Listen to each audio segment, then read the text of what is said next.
Hello, this is the My Artifact episode number 511. आजची तारीख आहे 27 जुलै 2016. आता वाजले करीब संध्याकाळचे 6 वाजले आहेत. आज आपण एवढ्या लवकर आर्टिफॅक्ट एपिसोड काउंट रेकॉर्ड करत आहे कारण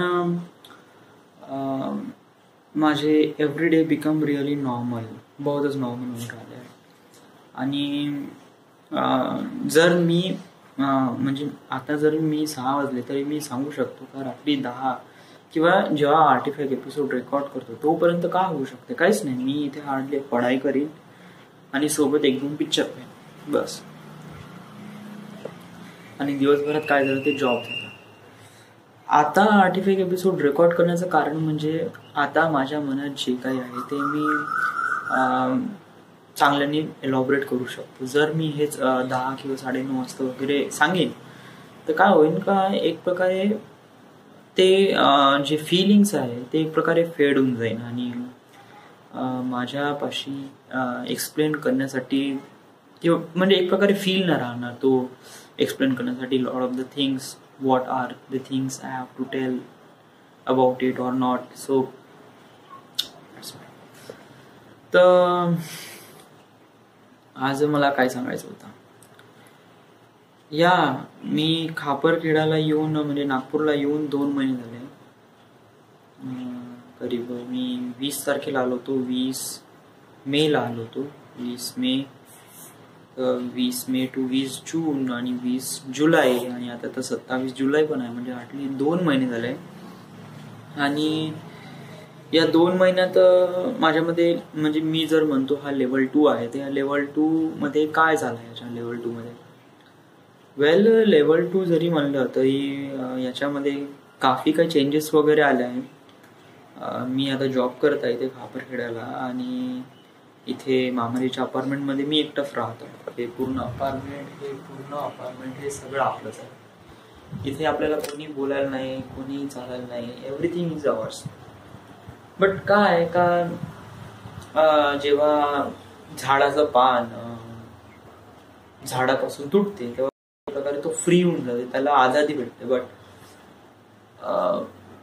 ते आझादी भेटल्यानंतर तो पान कसं मुरझून जाते आणि कुठेतरी पडून जाते.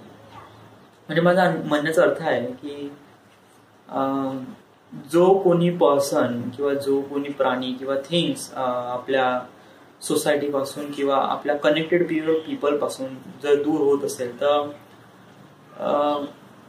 त्याला आझादी तर भेटते सगळं काही करण्याची, बट तो ते करू शकत नाही. व्हाय? कारण याच्यामध्ये खूप काही गोष्टी मॅटर होत असते. जसे आता माझ्या भोवतालचे लोक आहेत जे मी लेवल 1 वर होतो, माझ्या आजूबाजूला आईवडील होते, पॅरेंट्स होते, मित्र होते, जे की माझ्या लाईफमध्ये एक प्रकारे कलरफुल लाईफमध्ये एक प्रकारे कलर भरत होते. चांगले, वाईट, good, nice, sad, lot of the colours माझ्या लाईफमध्ये लिंकअप होत होते जेव्हा मी लेवल 1 मध्ये होतो. बट आता लेवल 2 वर आहे तर लेवल 2 वर असं काही होऊन नाही राहिले माझ्या लाईफमध्ये, नथिंग. मी जॉबवर जातोय, जॉबवर पण माझी स्थिती काही एवढी काही खूप चांगली नाही राहू. मी जॉबवर जातो, कोणासोबत बोलत नाही, म्हणजे जस्ट बीइंग रिअली बहुतच एकटा राहतो आणि जे काम दिसत आहे ते बघतो. माझा फक्त एकच उद्देश असतो का माझ्या जॉबमध्ये म्हणजे डेली जे काय होत असते त्याची अपडेट त्या लोणारेकडे द्यायची बस. आणि मी मोस्टली बोलतो त्या सोनू लोणारेसोबत. बाकी जॉबमध्ये मी कोणासोबत हार्डली बोलत नाही आणि नो वन इवन माझ्यासोबत थोडी चांगल्यानं बोलत पण नाही, कुणी पण नाही. कारण आणि मला पण नाही वाटत का त्यांच्यासोबत असं बोलणं, कारण ते कसे लोक होते एकदम गैरगुजरे लोक आहे, एकदम करीब वर्कर. त्यांची थिंकिंग वेगळी असते, त्यांनी सगळं गिव्हअप केलं असते आणि तशा प्रकारचे लोक माझ्या बिलकुल कामाचे ना, ऑफकोर्स नॉट. आणि त्यांच्यासोबत मी जर हँग आउट केला आणि त्यांच्यासोबत जर माझे काही कनेक्शन बनले तर याच्यामध्ये नाही का माझीच एक प्रकारे डिसएडव्हान्टेजेस आहे का, मी काय एक प्रकारे जर कोणी लोकांना माझ्या लाईफमध्ये जर एंटर करतो, मी त्यांना विसरू देत नाही, स्वतःला पण विसरू देत नाही आणि त्यांना पण विसरू देत नाही. आता जे काय माझ्या मित्रांसोबत आणि माझ्यासोबत होत आहे, कारण आता मी कसं एकटा पडून राहिलोय, मी माझ्या मित्रांना मिस करून राहिलो, तर मला वाटतं की त्यांना सोडून नाही जावं. तर असं प्रकारची फिलिंग या वर्कर सोबत नाही झाली पाहिजे. आणि मला गॅरंटी आहे का, आता मी जरी मित्र बनवीन तर मी कोणाला बनवीन, आपल्या लेवलच्या कॅटेगरी थ्रूच बनवीन ना. असं कोणाही मला काही मित्र वगैरे बनवायचं नाही. मला हार्डली फक्त त्यांच्याकडून रिपोर्ट घ्यायचे, दिवसभरात त्यांनी का काम केलं, कसं केलं, बस इनफ. एवढं केलं ना ठीक आहे, आपल्याला काहीतरी 8-9 हजार रुपये भेटून राहिले ना, ओके. आपलं सर्वात महत्वाचं डेस्टिनेशन काय हे चॉईस करणं माझ्यासाठी या लेवल 2 वर काफी डिफिकल्ट होऊन राहिलं. जरी मी फिजिकली किंवा मेंटली किंवा इमोशनली जरी मी म्हणतो की मला फिल्म मेकिंग कडे जायचं आहे, फिल्म स्ट्रक्चरकडे जायचं आहे, फिल्म इंडस्ट्रीकडे जायचं आहे, त्याच्यामध्ये मला काही ना काही टार्गेट अचीव्ह करायचं आहे, बायनरी रिपोर्ट बनवायचे आहे, हे कसे माझे स्वप्न आहे आणि याला मला एनी सिच्युएशन मध्ये त्याला ड्रीम कम ट्रू करायचं आहे. बट जेव्हा मी आता लेवल 2 वर आहे आणि लेवल 2 वर आता हे डिसिजन घेण्याचं म्हणजे लेवल 3 वर जाण्याचं, लेवल 3 म्हणजे माझी डेस्टिनी. त्या लेवल 3 साठी मला आतापासून लेवल 2 वर ट्रेनिंग करावं लागेल. ट्रेनिंग म्हणजे मला फिल्म स्कूल जॉईन करावं लागेल, राईट. आणि जर मला फिल्म स्कूल जॉईन करणं या लेवल 2 वर बहुत जास्त इम्पॉर्टन्स ठरते. कारण जर मी ट्रेनिंग घेईन तर हळूहळू मला कळेल का फिल्म कशा प्रकारे बनते आणि त्याला कशा प्रकारे एलॉबरेट करता येते, त्याला कशा प्रकारे डिरेक्ट करता येते. अशा जर छोट्या छोट्या गोष्टी जर मला माहीत पडल्या, एक प्रकारे मला कसा नेटवर्क क्रिएट होईल फिल्म इंडस्ट्रीमध्ये, का मला कोणासोबत बोलावं लागेल या गोष्टीसाठी. आता कसं आपल्याला छोट्या छोट्या गोष्टीपासूनच आपल्याला मोठी गोष्ट अचीव्ह करता येते. आणि छोटी छोटी गोष्ट म्हणजे कधी कधी छोट्या छोट्या गोष्टी नाही, कधी कधी छोटी छोटी थिंग्स किंवा छोटी छोटी इन्फॉर्मेशन, राईट. आणि I really need a guidance about film मेकिंगसाठी मला कोणासाठी गायडन्स पाहिजे. आणि याच्यामध्ये मला कोणाचं गायडन्स भेटू शकते जर मी हा सब्जेक्ट जर कोणासोबत जर बोलतो म्हटलं तर कोणासोबत बोलू मी, माझ्या पॅरेंट्स सोबत किंवा माझ्यासोबत किंवा फॅमिली किंवा कोणा मित्रांसोबत नाही. मी हा टॉपिक नाही बोलू शकत आहे, कारण जर मी यांच्यासोबत असं जर बोललो तर म्हणजे, आणि मला माहित आहे ना का जर मी हा सब्जेक्ट जरी सांगितलं तर एक प्रकारे ते मला कसे फॉल बॅक करेल किंवा कुठेतरी रिव्हर्स करेल किंवा कुठेतरी म्हणेल का राव तू थांबून जा आणि इकडे नको जाऊ, तू आता ज्या दिशेने चाललाय इंजिनिअरिंग कडे चाललाय त्याच दिशेने वाढत आहे, तू ग्रॅज्युएशन कर अँड देन तू काही ना काही अचीव्ह कर in engineering field, not a film इंडस्ट्रीमध्ये. बट काय आहे की माझं मन नाही लागून राहिलंय. मी जरी इंजिनियर बनेन तर सर्वात बेकार इंजिनियर बनेन आणि याची जे काही चाहूल आहे ते मला आतापासून दिसून राहिले. कारण मी इंजिनिअरिंगमध्ये इतका जास्त चांगला नाही आहे, but as compare to film मेकिंगमध्ये मला वाटते का मी याच्यासाठी बॉर्न झाला आहे. फिल्म इंडस्ट्रीमध्ये फिल्म बनवायचं याच्यासाठी मी बॉर्न झालो आहे. मला एक प्रकारे गायडन्स हवं, मला एक प्रकारे फिल्म स्कूल जॉईन करायचं. बट इथे नागपूरमध्ये नागपूर फिल्म अकॅडमी नावाची एक संस्था पण आहे. मी खूप कॉल केला बट मोस्ट ऑफ त्यांचा फोन बंद.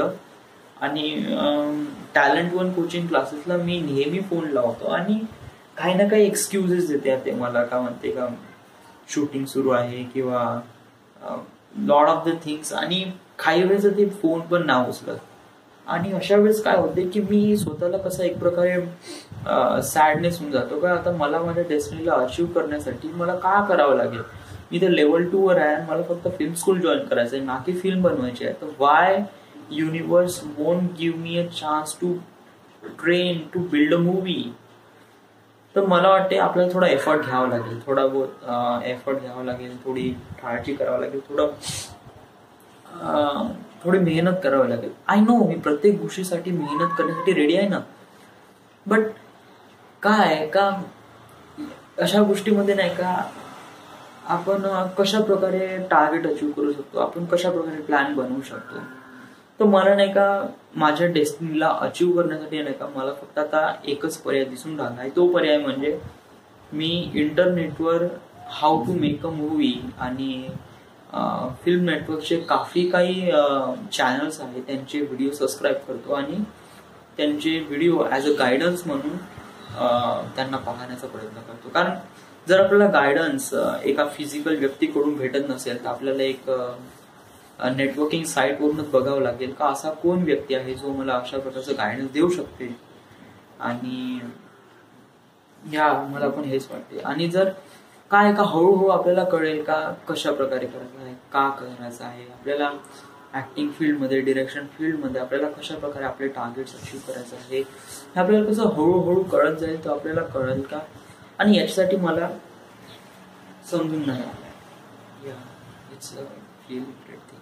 आणि मला बिलकुल पण विश्वास नाही आहे का माझं लाईफ याच्यामध्ये आहे इंजिनिअरिंग फील्डमध्ये. Of course not. मला बिलकुल पण विश्वास नाही. आणि जरी मी माझ्या या विचारांनी चालणाऱ्या माणसाचं न ऐकता मी जे काही होऊन राहिलंय त्याला होऊ दे आणि बस त्याच्यासोबत थोडंसं प्रगत होऊन थोडं ग्रॅज्युएशन करून जर मी पुढे इंजिनियर जरी बनलो तरी मी खुश नाही राहणार. आणि जर माझी डेस्टिनी माझ्यापासून जर दूर होत असेल तर माझ्यासाठी म्हणजे जगण्यासाठी काही रिझन नाही राहू खरंच. कारण मला वाटते का फिल्म मेकिंग मध्ये मी ज्या प्रकारे काही स्ट्रक्चर बनवू शकतो किंवा काही फिल्म बनवू शकतो किंवा माझ्यामध्ये काही ना काही ॲबिलिटी आहे to do something like that can people never imagine. So I am that person. So let me give a chance to build a movie. तर काय आहे का थोडंसं त्याच्यामध्ये थोडंसं प्रॉब्लेम येऊन राहिला आहे की फिल्म बनवायची तर बनवायची कशी आणि याला कशा प्रकारे डेव्हलप करायचं काही आयडिया नाही. आणि माझ्या समोर तर सारे रस्ते क्लोज नाही होऊन राहिले. जर तू विचार करशील तर क्लोज होईल. आणि जर तू थोडं बहुत तू फक्त आतापर्यंत फक्त फोन लावलाय, तू अजूनपर्यंत त्या ऍड्रेसवर गेलाय का, थोडं बहुत एफर्ट थोडं बहुत मेहनत लावली आहे का. आपण कसं काहीच मेहनत न करता फळाची अपेक्षा करणं it's a wrong. It's definitely wrong. तर मी कुठे फळाची अपेक्षा करते. मी जर ट्रेनिंग स्कूलमध्ये ऍडमिशन घेण्यासाठी बस हे करताय तर ते पण एक प्रकारे फळ आहे असं, म्हणजे ते पण एक प्रकारे टार्गेट आहे असं एक प्रकारे ठरवू आपण. आणि या टार्गेटला अचीव्ह करण्यासाठी आपण नेहमी त्याला ऍक्वायर करण्याचा प्रयत्न करत राहू. त्यामुळे काय की आपल्याला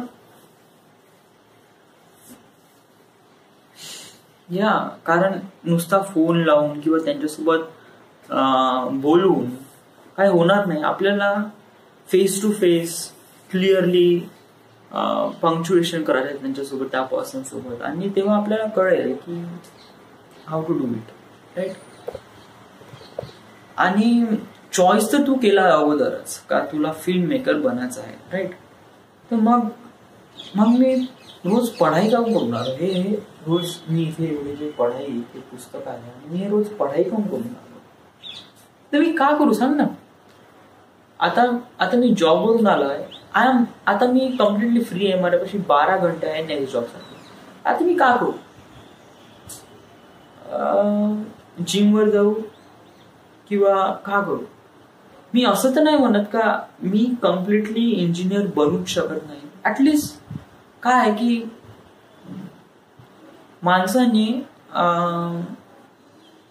एक बॅकअप ठेवायला पाहिजे. बॅकअप म्हणजे कोणता बॅकअप.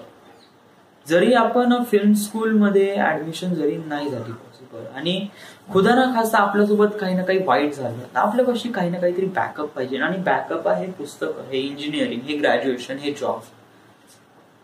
कारण जर आपण या बॅकअप वरून कसं तरी जिवंत राहू किंवा जर आपल्यापाशी बॅकअप नाही राहणार तर आपल्यापाशी काही राहणारच नाही. आणि आय एम जस्ट बिकम डाय मरून जाणार राहू मी, कारण जर माझ्यापाशी बॅकअप नसतात.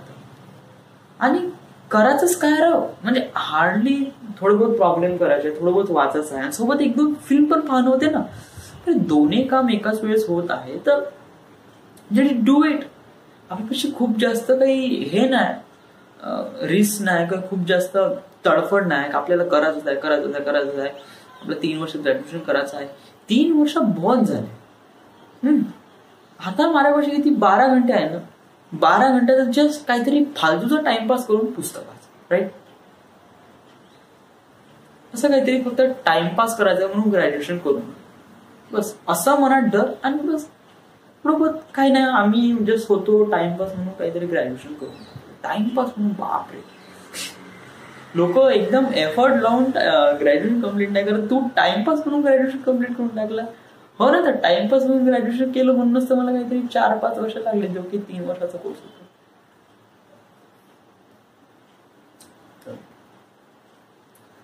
सो या, आज आर्टिफॅक्ट एपिसोड मध्ये आज हेच आहे. अजून काही सांगण्यालायक काय आज काही सांगण्यालायक तर काय आहे नाही. आपण आपली लाईफ स्वतः ब्युटिफुल बनवतो आणि आपण आपल्या लाईफमध्ये स्वतः कलर भरतो. आपण दुसऱ्यांना चान्स नाही दिला पाहिजे. म्हणजे दुसरे तर आपल्या लाईफमध्ये कलर भरतातच. मित्र आहे, आई वडील आहे, पॅरेंट्स आहे, ते तर तुमच्या लाईफमध्ये कलर भरतातच. बट काय आहे का, सर्वात इम्पॉर्टंट असतात तुम्ही, सर्वात इम्पॉर्टंट असतात तू, सर्वात इम्पॉर्टंट असते जो पर्सन ज्याच्याशी बिलॉंग असते ही लाईफ. तर याच्या मनात असलं पाहिजे की आपली लाईफ बिकम कलरफुल. तर त्याचप्रमाणे ती life gave him a really well colour to make this life become colourful. कलरफुलचा अर्थ काय होतो? कलरफुलचा अर्थ होते जसं एका पांढऱ्या पेजेसवर हिरवा, निळा, पिवळा रंगाने आपण त्याला रंगवतो, त्यामुळे काय असते, तो पेपर आहे तो एक प्रकारे कलरफुल दिसतो. चांगला वाईट याच्याशी आपलं काही घेणं नाही, पण काही ना काहीतरी कलर आहे, चढ उतार आहे, काही ना काहीतरी अट्रॅक्टिव्ह आहे, डिस्ट्रॅक्टिव्ह आहे, काही ना काही तर आहे, ब्लँक नाही तो. तर अशाच प्रकारे माणसाची पण लाईफ आहे. आणि माणसाच्या लाईफमध्ये कलर काय असते? हिरवा, निळा, पिवळा नाही. सॅडनेस, इमोशन, हॅपीनेस आणि targets, achieve, love, career, lot of the things आहे, हे एक प्रकारे कलरफुल असते. कधी कधी नाही का तुमच्या लाईफमध्ये तुमचे मित्र खूप जास्त कलरफुल करून जातात, किंवा तुमचे पॅरेंट्स. पण आता ते गोष्ट आपल्यापाशी नाही आहे, तर आता आपण काय करायला पाहिजे? आता आपल्याला स्वतःची लाईफ बिकम कलरफुल बनवायची आहे ना. आता आपली लाईफ कलरफुल बनवायची आहे, तर कसं आहे, आपण थोडं बहुत याच्याबद्दल जाणून घेऊ का. थोडं बहुत स्ट्रगल होतेच. नवीन प्लेसमध्ये नवीन लोकांसोबत हँगआउट होण्यासाठी आपण थोडा बहुत वेळ घेतोच आहे. माणसाचं ह्युमन नेचर आहे. आणि थोडं बहुत एकदम कसं डायरेक्ट जम्प केल्याने आपल्याला काही भेटत नाही. आपल्याला थोडं बहुत काही ना काही स्ट्रगल करावं लागेल, काही ना काही सर्वाइव्ह करावं लागेल, त्यामुळे आपलं काही भेटते. तर कसं आहे, आपण या गोष्टीबद्दल थोडं बहुत समजून घेतलं पाहिजे, आणि तेव्हाच आपण काही ना काही टार्गेट ठरवू शकतो. वेल, हे तर झालं, हे तर लाईफ टार्गेट आहे. बट आता काय? आता मी ठरवलं तर आजपासून का मी बायनरी कोड सेगमेंट शूट करीन. जे की मी अगोदर शूट केले होते. सेगमेंट 1, सेगमेंट 2 शूट केले आहे, बट ते मी कम्प्लीट नाही केले. आणि कारण त्याचं रिझन होतं का, सेगमेंट 1, सेगमेंट 2 शूट करण्यासाठी मला प्रॉपर ऍटमॉस्फिअर नाही भेटून राहिलं होतं. जे की आता माझ्यापाशी ऍटमॉस्फिअर आहे. तर मला वाटतं आपण बायनरी कोडचे ऑल सेगमेंट शूट करायला पाहिजे आणि रेकॉर्ड करायला पाहिजे. आणि इट्स अ ग्रेट थिंग, कारण एक बायनरी कोडचा बॅकअप कुठेतरी असतो, जो की मला इथे बॅकअप रेकॉर्ड करायचा आहे. Plus binary code, book of present day, national security, sweet dreams of Justin Bieber, then Avatar the last airbender, all the series, हे कसे एकदम ठरवलेले सब्जेक्ट्स आहेत जे की मला बनवायचेच आहे. तर याच्यापासून ट्रेनिंग आजपासून सुरुवात करावं लागेल. राईट नाव राईट हिअर आताच आपण आता रेकॉर्ड करू. So this is then right now right here म्हणजे हा आर्टिफॅक्ट एपिसोड क्लोज करू आणि आता सेगमेंट 1 शूट करू. Right. So this is the Maya Artifact episode number 511. Right now we are at Khaparkheda, Maharashtra. Thank you.